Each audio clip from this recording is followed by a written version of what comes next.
है class 9th का economics का chapter the story of Palampur village. इससे पहले की वीडियो में मैं इसका एक छोटा सा टॉपिक करा चुकी हूँ कि सोशल कॉम्पोजिशन गांव के क्या है, कौन लोग रहते हैं, वो मैंने आपको समझाया। ठीक है, आज हम क्या करने वाले हैं, पूरे चैप्टर को छोटे छोटे टॉपिक्स हैं और गांव के बारे में हैं। आप सबने गांव को देखा है, आपको इजीली ये चैप्टर समझ में आ जाएगा, बहुत बड़ा टॉपिक है नहीं।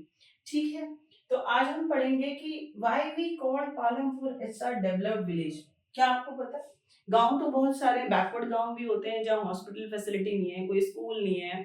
ठीक है, तो फिर ऐसा गांव होता है बैकवर्ड। लेकिन जो पालमपुर है बेटा, इसको हम क्यों कह रहे हैं वेल डेवलप्ड? यहाँ स्कूल की भी फैसिलिटी है, यहाँ प्राइमरी स्कूल भी है, यहाँ हाई स्कूल भी है, यहाँ पर प्राइमरी हेल्थ केयर सेंटर भी है।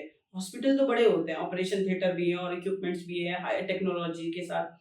ठीक है, लेकिन गांव के अंदर वहां पर प्राइमरी हेल्थ केयर सेंटर है, यानी सेंटर है, यानी कि डिस्पेंसरी। जो खांसी जुकाम बुखार जो आपको छोटी इश्यूज हैं, तो वहां पर आपको इलाज और सुविधाएं मिल जाएंगी। ठीक है, और वहां पर ट्यूबवेल भी है, वहां इलेक्ट्रिसिटी भी है। तो इस वजह से पालमपुर को हम क्या कहते हैं, वेल डेवलप्ड विलेज कहते हैं। अगर आप जनरली देखेंगे तो सारे गांव में ये फैसिलिटीज नहीं होती। बहुत सारे गांव आज भी भारत में ऐसे हैं जहां पर इलेक्ट्रिसिटी नहीं है, वे उन्हें हम वेल डेवलप नहीं कहेंगे। बात समझ में आ गई? रिकॉल दिस पॉइंट्स, आपको आराम से समझ में आएगा। Most of the house have electric connection, क्योंकि पालमपुर में सारे लोगों के जो घर हैं वहां पर बिजली है, बिजली का कनेक्शन है। Electricity powers all the tubewells in the field and used in a various type of small businesses। क्योंकि बिजली है तो बिजली से वो ट्यूबवेल चला सकते हैं, पानी आराम से खेतों में चला जाएगा। प्लस जो उनके छोटे छोटे उन्होंने बिजनेस है, कोई शॉप रन कर रहे हैं कुछ, तो उसके लिए भी बिजली चाहिए, तो वहां पे भी वो यूज कर रहे हैं। Palampur has 2 primary school, 2 primary school है 5वीं तक के, और एक हाई स्कूल है वहां पर। ठीक है, there is a primary health care centre run by the government and 1 private dispensary. यानी एक प्राइमरी हेल्थ केयर सेंटर है जो गवर्नमेंट चला रही है, और एक 1 डिस्पेंसरी है प्राइवेट, जो कोई प्राइवेट ऑनर उसको चला रहा है। तो इलाज की भी सुविधा है, एजुकेशन की भी सुविधा है, इलेक्ट्रिसिटी भी है, ट्यूबवेल जो इलेक्ट्रिसिटी से चल रही है, इरिगेशन पानी आराम से खेतों में पहुंच रहा है। That is why we strongly said that Palampur is well developed village. याद रखना, हर गांव वेल डेवलप नहीं होता, बैकवर्ड होते हैं, बिजली की समस्या बनी रहती है। बच्चों को पढ़ने के लिए कई गांव दूर, दूसरे गांव में अगर स्कूल है 3-4 किलोमीटर दूर, 5 किलोमीटर दूर जाना पड़ता है पढ़ने के लिए। तो these facility exist in Palampur, that is why we called Palampur as our developed village. Clear? ये बात आपको समझ में आ जानी चाहिए, बहुत सिंपल सा है। आगे चलते हैं, प्रोडक्शन एक्टिविटी। सी, गांव में लोग क्या काम करते हैं? शहरों में तो मल्टीनेशनल कंपनी में काम कर रहे हैं, इंजीनियर हैं, डॉक्टर हैं, टीचर हैं, रिसर्चर हैं। बट गांव में what are the source of people to earn for this survival? कौन कौन से काम करते हैं? मेजर प्रपोर्शन और population of village depend on agriculture activities. तो ये आपके दिमाग में आज भर जाना चाहिए कि जो पालमपुर के लोग हैं, गांव के लोग हैं, वो क्या करते हैं? खेती का काम करते हैं। Farming is the main activity. 1 number में डालो पालमपुर के लोग मेन क्या काम करते हैं, तो आपको बताना है कि वो खेती का काम करते हैं। Whereas several other activities such as small scale manufacturing, dairy, transport, etc. are carried out the limited scale। क्या पालमपुर के लोग सिर्फ खेती का काम करते हैं? जी नहीं। तो क्या कह रहे हैं कि Palampur people engage in various activities, बहुत सारे काम करते हैं, लेकिन most of the people engage in agriculture activities, खेती का काम करते हैं। ठीक है, और चीजें क्या करते हैं? डेयरी फार्मिंग यानी दूध बेचने का काम करते हैं, पशुओं को पालते हैं। मैन्युफैक्चरिंग, ऐसा नहीं बड़ी बड़ी फैक्ट्री लगी हुई है पालमपुर में, स्मॉल स्केल मैन्युफैक्चरिंग, यानी घरों में या छोटी सी जगह पे बनाकर थोड़ा सा प्रोडक्शन कर रहे हैं चीजों का, तो मैन्युफैक्चरिंग भी होती है, और डेयरी फार्मिंग भी है, ट्रांसपोर्ट भी है। ठीक है, तो वहां पर और सारे काम भी होते हैं स्मॉल स्केल पे, लेकिन ज्यादातर लोग खेती का काम करते हैं। गांव मतलब आपको याद आएगा, जो गांव की मेन एक्टिविटी होती है वो खेती ही होती है। बाकी छोटे छोटे सोर्स भी होते हैं, अदर नॉन फार्मिंग एक्टिविटीज, जिससे लोग पैसे कमाते हैं। ठीक है, ये आपके दिमाग में चला गया होगा, कोई दिक्कत वाली बात नहीं है।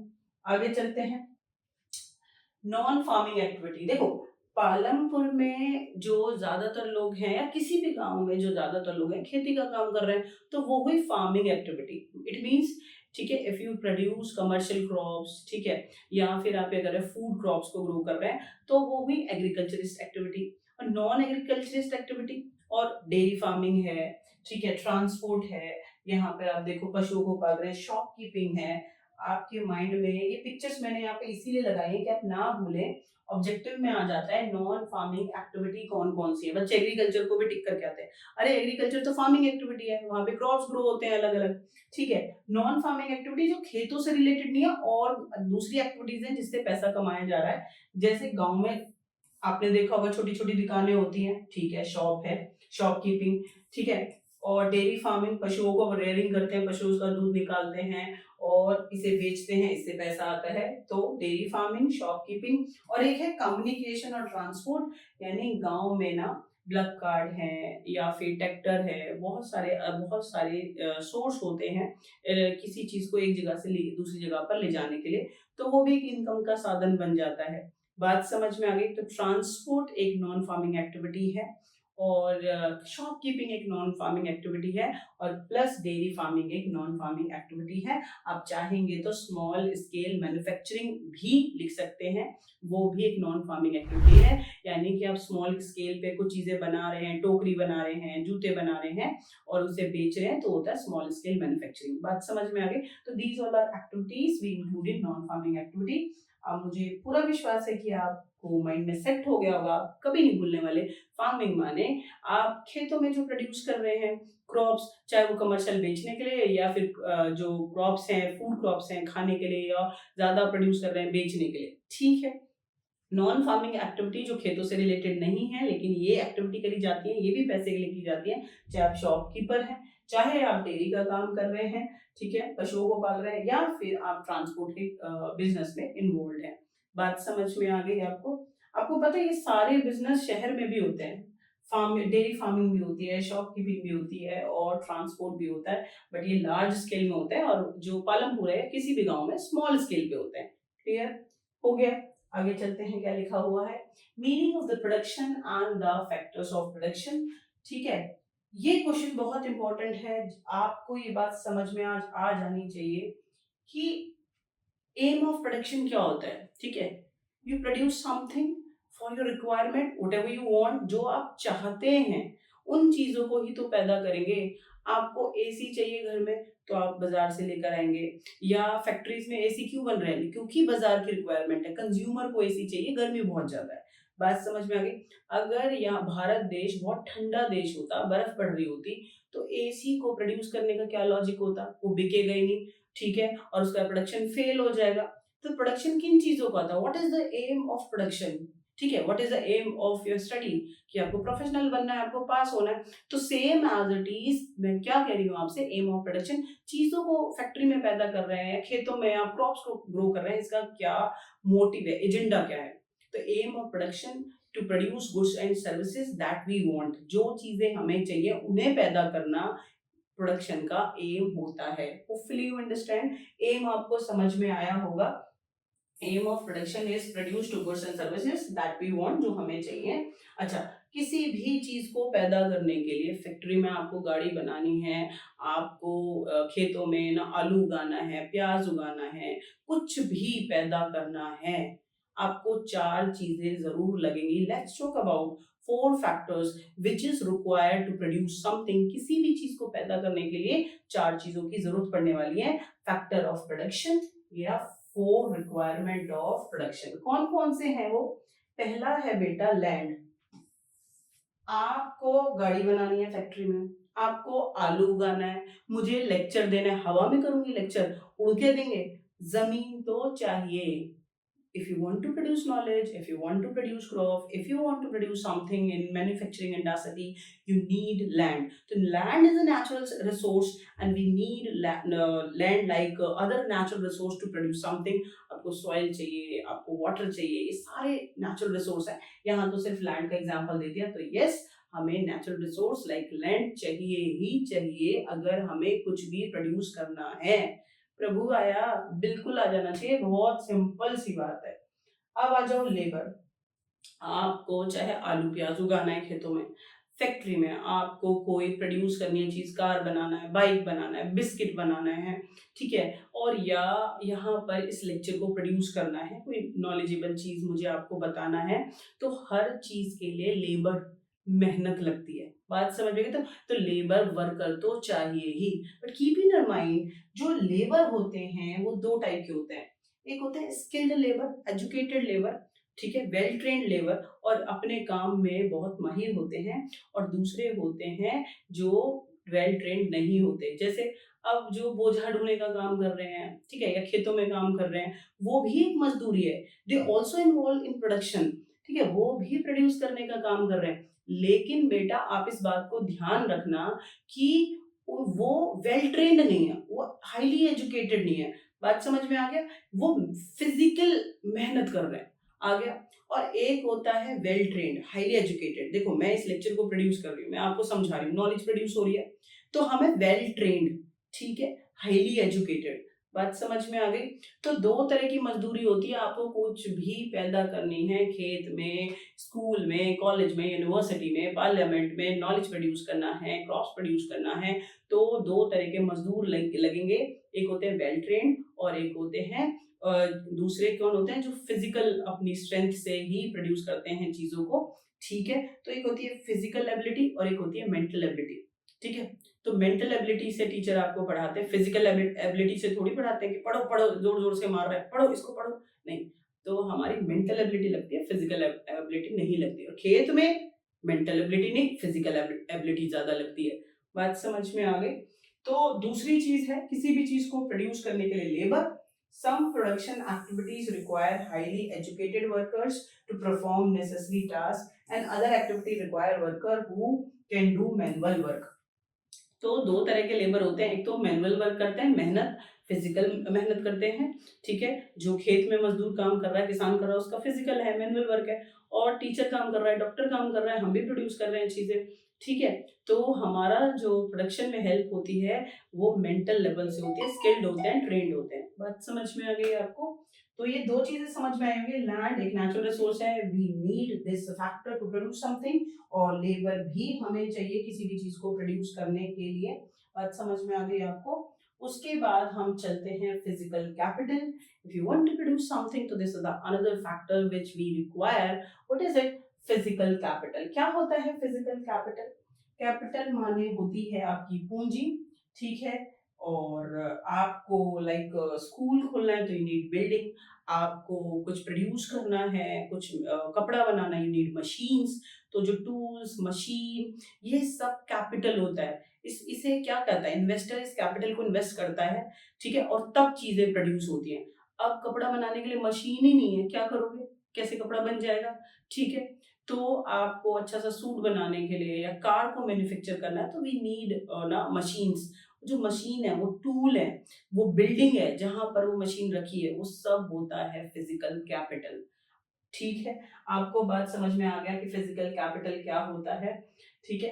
तो लेकिन फिजिकल कैपिटल जो होती है 2 टाइप की होती है, एक होती है फिक्स्ड कैपिटल और एक होती है वर्किंग कैपिटल। अब ये फिक्स्ड और वर्किंग में क्या हो गया?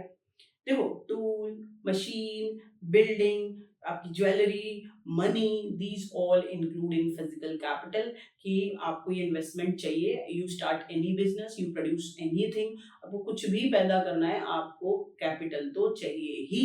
बात समझ आ गई? बिना पैसों के कोई तमाशा नहीं होगा, ठीक है? लेकिन जो कैपिटल होता है वो 2 टाइप का होता है। एक होता है fixed capital like tool, machine and building. आपने स्कूल एक खोला, इन्वेस्टर ने एक बिल्डिंग खरीद ली, तो बिल्डिंग कहीं भागेगी थोड़ी, वो स्थायी संपत्ति है। मशीन, एक 50 लाख की मशीन लगा दी, ठीक है, टू प्रोड्यूस जो भी चीजें वहां पर बनानी है फैक्ट्री में, तो आपको जो मशीन है वो फिक्स कैपिटल है, खरीद ली, एक जगह जमा दी और प्रोड्यूस करा उससे। या फिर बिल्डिंग या फिर टूल्स, ये फिक्स्ड कैपिटल है। बात समझ में आ गई? एक जगह पे बैठा दिया, कहीं नहीं चलेंगे, ठीक है? और चीजें लार्ज स्केल पे प्रोड्यूस होती रहेंगी और स्मॉल स्केल पे। लेकिन वर्किंग कैपिटल क्या होता है? एग्जांपल है मनी। वर्किंग कैपिटल मार्केट में घूमती है, पैर लगे होते हैं। आपके नोट के पैर हैं, अपने आप उठ के भाग जाते हैं? जी नहीं, ऐसा नहीं कह रही हूं मैं आपसे। मनी का होता है वर्किंग कैपिटल। मेरे सैलरी से मैंने कोई चीज मार्केट से खरीदी, मार्केट से किसी कंज्यूमर से पे चले गया, एक्सपोर्टर पे चला गया, इंपोर्ट जहां चीजें हो रही है, पैसा ना किसी के पास रुकता नहीं है, वो घूमता है, वो घूमता है। बात समझ में आ गई? तो वो होती है वर्किंग कैपिटल, एक होती है फिक्स कैपिटल। एक बार आपने खरीद लिया और उसको आपने यूज़ करा प्रोडक्शन में, वो वहीं पे रुकी रहेगी और उससे आप चीज़ें प्रोड्यूस करते रहोगे। और जो वर्किंग कैपिटल होती है वो घूमती है और उसमें सबसे बड़ा एग्ज़ाम्पल है मनी का। पैसा लाखों, करोड़ों, अरबों आप मार्केट में मूवमेंट होती है उसकी। जैसे ही आप रोकेंगे तो बड़ा गड़बड़ मामला हो जाएगा। ठीक है? ठीक है। तो physical capital is required to produce something, this is another factor. अब हम देखते हैं ह्यूमन कैपिटल। देखो भैया, मैंने आपको बोला कि चीजों को पैदा करने के लिए these are the four requirements. एक है लैंड, जमीन चाहिए, नेचुरल रिसोर्स, ठीक है, लिया है। दूसरा है लेबर, मेहनत करने वाले मजदूर चाहिए, चाहे वो मेंटल से तरीके से अपने स्ट्रेंथ दे रहे हैं, दिमाग से खेल रहे हैं, और या फिर अपना फिजिकल स्ट्रेंथ से कुछ प्रोड्यूस कर रहे हैं। वो बात समझ में आ गई। और तीसरी बात है कैपिटल, कि पैसा भी चाहिए, बिल्डिंग भी चाहिए, किसी चीज को प्रोड्यूस करने के लिए जमीन चाहिए, ये सब कैपिटल में आ गए। लेकिन बेटा ह्यूमन कैपिटल क्या होता है? Human capital arrange other all the factors of requirement and produce something। Human capital सबसे इम्पोर्टेंट है किसी भी चीज को प्रोड्यूस करने के लिए। जमीन मेरे पास है, लाइक मैंने बहुत बड़ी स्कूल की बिल्डिंग ले ली, मैंने एसी लगवा लिए। एसी क्या हो गया? एसी हो गया फिजिकल कैपिटल। हाँ, मैंने चेयर टेबल सब लगवा दिया। टीचर क्या हो गया? टीचर एक मेंटल स्ट्रेंथ वाला क्या हो गया? एक लेबर हो गया। तो लेबर भी हो गई, बिल्डिंग भी है मेरे पास, सब कुछ है। बट ह्यूमन कैपिटल क्या होता है? Human capital it means that person जो इस सबको अरेंज करेगा। नहीं तो टीचर अपनी मनमानी करेंगे, स्कूल आएंगे नहीं, पढ़ाया पढ़ाया नहीं, पढ़ाया नहीं पढ़ाया। बात समझ में आई आपको मैं क्या कहना चाहती हूँ? कि सबसे इंपॉर्टेंट है ह्यूमन कैपिटल। वो बाकी सारी जो फैक्टर्स होते हैं प्रोडक्शन के, उन सबको अरेंज करता है और तब जाके चीजें प्रोड्यूस होती हैं। बात समझ में आ गई? जैसे एक फैक्ट्री का मालिक है, मजदूर भी ले आया, मशीन भी ले आया, फैक्ट्री भी खरीद ली, ठीक है, लेकिन जब तक वो प्रॉपर ऑर्डर नहीं देगा, प्रोसेस में नहीं लाएगा यूनिट को, तब तक चीजें पैदा कैसे होंगी? वो कुर्सी पे बैठा रहेगा और उसने सही चीजें अरेंज नहीं करी, मजदूर काम कर लेगा, अपने आप मशीन चल जाएगी? ठीक है, ऐसा नहीं होगा ना। ह्यूमन कैपिटल सबसे इंपॉर्टेंट चीज है टू प्रोड्यूस समथिंग। उसमें आप भी ह्यूमन कैपिटल हो सकते हैं फ्यूचर में, और हम भी। बात समझ में आ गई? देखो जरा, we will need to knowledge and enterprise to able to put together land, labor, physical capital and produce an output। The human capital, it's a ability of a someone to arrange these all factor to produce। आया, किसी चीज को पैदा करने के लिए जितने factor हैं सबको अरेंज कौन करेगा? Human capital. आ गया समझ में? तो आज हमने क्या पढ़ा है? प्रोडक्शन का एम, कि जो चीजें आपको जरूरत है आप उन्हीं को पैदा करते हैं, ये है एम प्रोडक्शन का। और किसी भी चीज को प्रोड्यूस करने के लिए चार फैक्टर्स की जरूरत होती है: लैंड, लेबर, फिजिकल कैपिटल और ह्यूमन कैपिटल। नेक्स्ट वीडियो में इस चैप्टर को कंटिन्यू करेंगे। बहुत छोटे छोटे टॉपिक हैं, आपको आराम से समझ में आ जाएंगे। तब तक के लिए बहुत खुश रहो और बहुत ज्यादा